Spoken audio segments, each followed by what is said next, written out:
lillahi ta'ala, lum akui beliau adalah guru sampai dengan hari ini, bahkan dengan ba'da kiamat. Laulal murabbi ma araftu rabbi.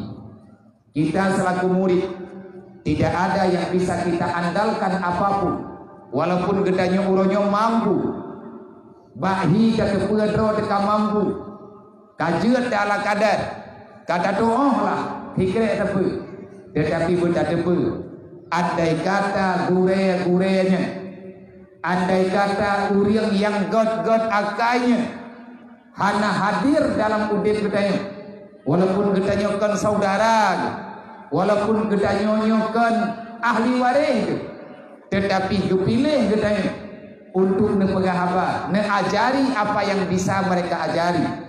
Kalau seandainya mereka tak hadir dalam hidup kita selama ini, sungguh sampai dengan detik ini kita belum tahu siapa Tuhan yang sebenarnya. Karena gurealah sehingga gedanya tatepuan Allah, karena nagure agama, karena na urang yang pegang sehingga gedanya uronyo taturi dan katoh peglah dro tebacut-bacut. Bagaimana tanggung jawab gedanya ke depan, bagaimana masa depan gedanya di saat terbukanya mahkamah Tuhan, mulai daripada persidangan hingga gedanya talewati titian siratal mustaqim. Allah wa malaikatahu yusalluna